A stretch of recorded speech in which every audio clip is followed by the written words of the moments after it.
Avebury. Avebury is one of Britain's most iconic and mysterious stone circles, showcasing the ingenuity and spiritual vision of Neolithic peoples. Dating back around 4,000 years, Avebury originally had about 180 massive standing stones arranged in a complex pattern. Today, visitors can see two prominent stone circles within a vast outer circle. The larger circle is surrounded by a monumental henge, an earthwork bank and ditch. The southern entrance features the remains of a ceremonial stone avenue, likely used for ritual processions. Avebury is the oldest and most significant megalithic henge in Britain, predating the Druids by many centuries. Archaeological evidence shows the site was used between 2600 and 1600 BCE. A period marked by the rise of complex societies and the construction of monumental sacred landscapes across the British Isles. Covering 28.5 acres, Avebury is the largest henge in the world. Its immense scale encompasses much of the present-day village of Avebury, located 6 miles west of Marlborough in Wiltshire, southern England. The sheer size and number of stones involved highlight the extraordinary organizational skills and communal effort of its builders. The spiritual significance of Avebury is profound and enduring.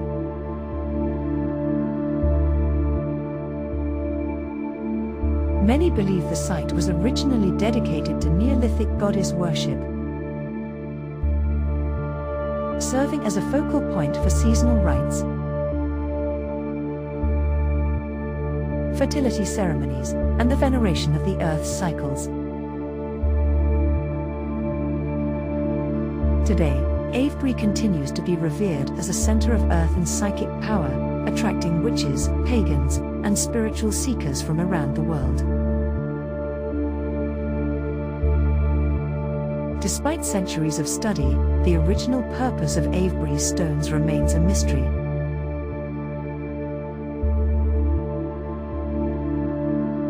Theories range from astronomical observatories to ritual landscapes, but no single explanation captures the full complexity of the site. To understand Avebury better, let's explore its site and layout in detail. The henge is a remarkable feat of prehistoric engineering. Surrounded on 3 sides by the Marlborough Chalk Downs,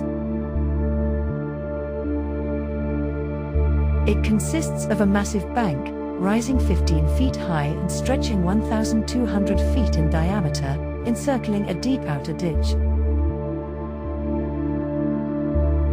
This earthwork is intersected by 4 roads, 3 of which, and possibly the 4th, are believed to have originated as ancient causeways, providing controlled access to the sacred enclosure. When viewed from above, Avebury's layout resembles a Celtic or circled cross, a symbol rich in spiritual meaning. Within the great outer circle stand the remnants of 2, and possibly 3, smaller stone circles.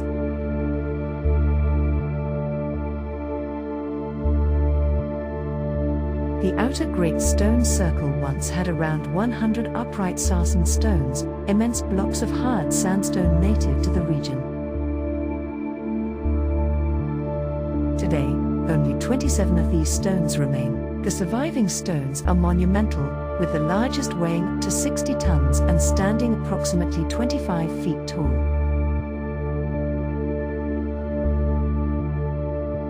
The northern circle, known as the central circle, originally had about 30 stones, of which only 4 still stand.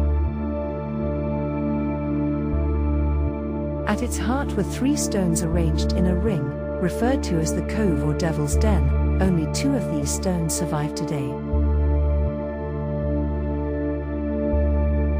Archaeologists speculate that the cove may have been used for funeral rites, with bodies prepared here before being interred elsewhere.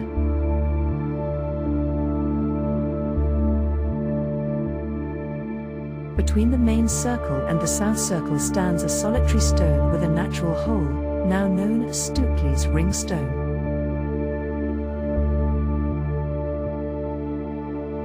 This name honors William Stukely, an 18th-century antiquarian and archaeologist whose meticulous investigations preserved much of what we know about Avebury.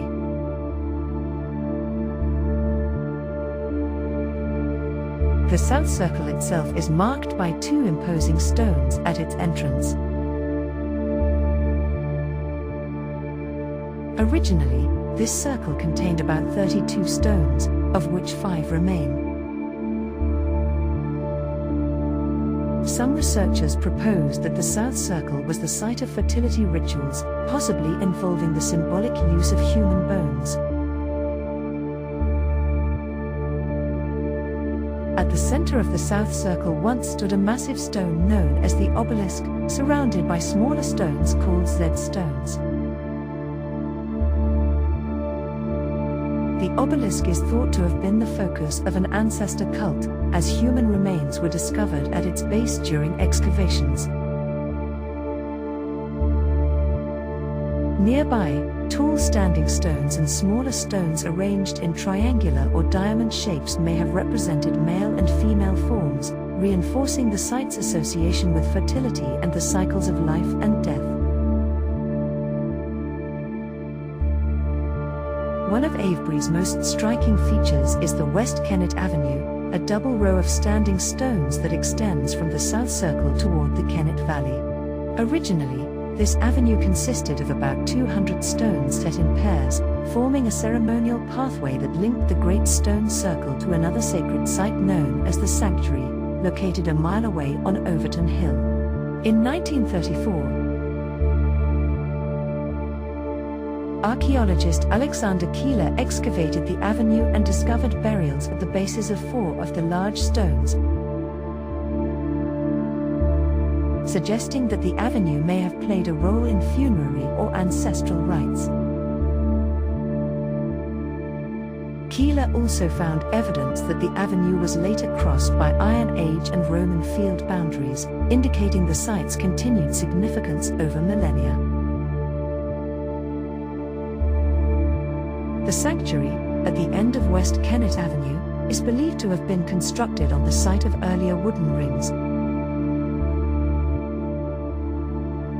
possibly used for the excarnation of corpses, allowing the flesh to decay before burial. Some theories suggest that the dead were carried along the avenue in ritual processions to this circle. The sanctuary also features prominently in Stukely's theory that the Druids were serpent worshippers, and that Avebury, like Stonehenge, was a serpent temple or dracontia. In this interpretation, the sanctuary formed the head of the serpent, the West Kennet Avenue its neck, and the Sarsen circles the coils of its body. At the western entrance of the henge once stood Beckhampton Avenue, another processional way now largely destroyed. Only 2 stones, known as Adam and Eve or the Long Stones, remain to mark its former path. The original extent of Beckhampton Avenue is unknown, but it is thought to have stretched for 1.5 miles, possibly connecting with the Sarsen circles.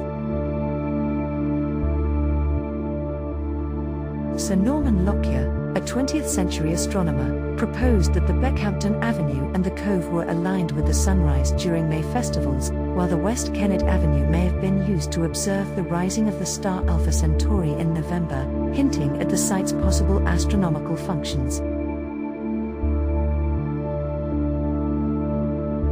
Nearby, Silbury Hill rises dramatically from the landscape. Built atop a natural chalk ridge, this immense artificial mound covers about 5 acres and stands 130 feet high,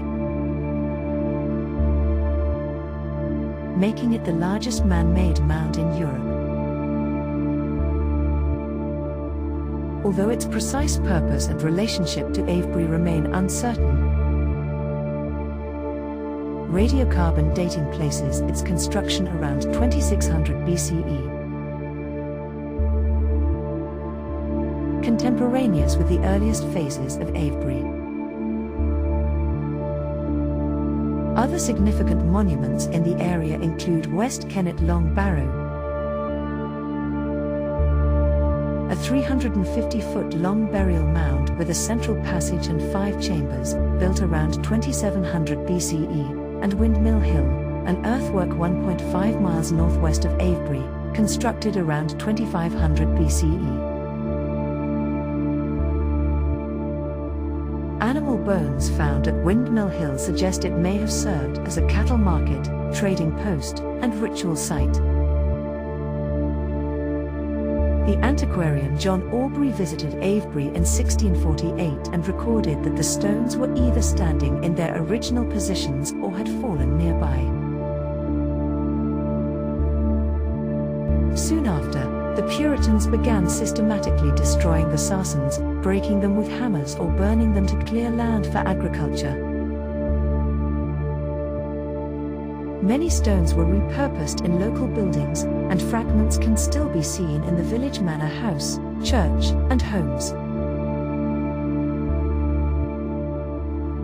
Aubrey's detailed notes remain invaluable to modern researchers attempting to reconstruct the original layout of the site.